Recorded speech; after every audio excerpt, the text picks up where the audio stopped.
কাৰো লগত কেতিয়াও নহওক এনে ঘটনা।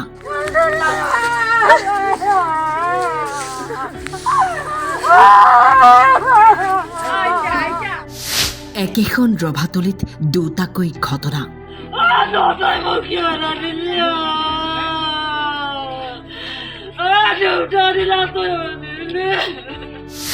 জীয়ৰীৰ শুভ বিবাহৰ দিনাই পিতৃৰ কৰুণ মৃত্যু।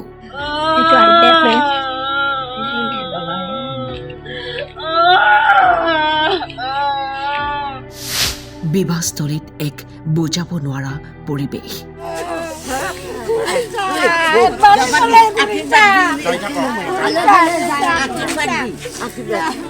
সঁচাই হৃদয় বিদাৰক ঘটনা এয়া।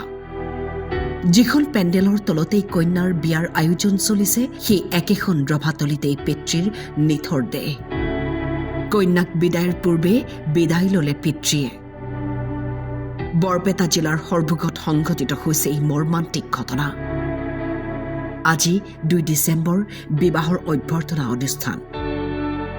সকলো আয়োজন সম্পূৰ্ণ হৈ উঠিছিল, কিন্তু নিষ্ঠুৰ নিয়তিৰ কি পৰিহাস। ছোৱালীজনীক কন্যাদান কৰিবই নোৱাৰিলে দেউতাকে। বিয়াৰ জোৰোণৰ নিশাই কন্যাৰ দেউতাকৰ আকস্মিক বিয়োগ ঘটে। আয়তীৰ উৰুলিৰ পৰিৱৰ্তে আত্মীয়ৰ কান্দোনৰ ৰোল। ৰভাস্থলীৰ পৰাই পিতৃৰ মৃতদেহ নিয়া হল শ্মশানলৈ। সৰভগত আমাৰ নিশিতা দাসৰ লগত আমাৰ ভতিজা প্ৰাঞ্জল বৰ্মনৰ বিবাহ ঠিক হৈছিলে।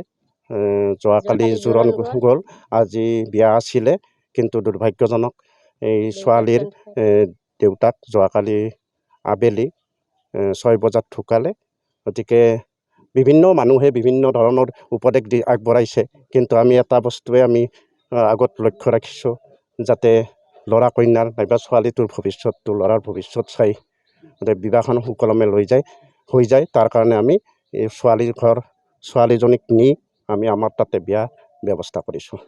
গতিকে যা জগাৰ হৈছিলে, খানাৰ ব্যৱস্থা হৈছিল, গতিকে ঘৰৰ প্ৰস্তুতি হৈছে, কিন্তু এই সময়ত বেলেগ পন্থা নাই। আমি ছোৱালীজনী আমাৰ ওচৰত নি তাতে বিয়াৰ গোটেই ব্যৱস্থাখিনি কৰা হৈছে।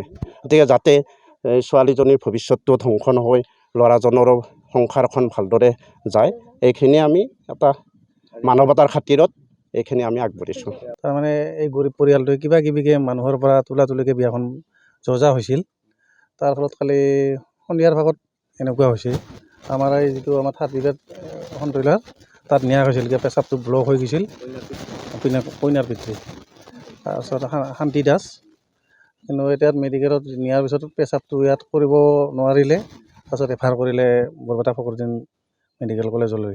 জোৰোণটো হৈ গৈছে কালি, আজি বিয়া আছিল, জজা গোটেইখিনি হৈ গৈছিল। দৰাৰ ফালৰ পৰা এতিয়া ছোৱালী তাত নি সিহঁতৰ নিয়মখিনি কৰি লৈ, মানে সিহঁতৰ অহাকালি ৰিচিপশ্যন আছে, সেইকাৰণে চৰাইদেউতে আজি লৈ যায়। পৰহিহঁতে আৰু ইয়াত ছোৱালীজনী থৈ যোৱাৰ ব্যৱস্থা কৰিব। প্ৰস্তুতি সম্পূৰ্ণ হৈ গৈছিল। কন্যাদান কৰা নহয়, আজি পিতৃহে এই ৰভাতলৰ পৰা ওলাই যাব লগা হ'ল। সৰ্বঘৰ পৰা গণেশ সাহাৰ ৰিপৰ্ট, টাইম 8।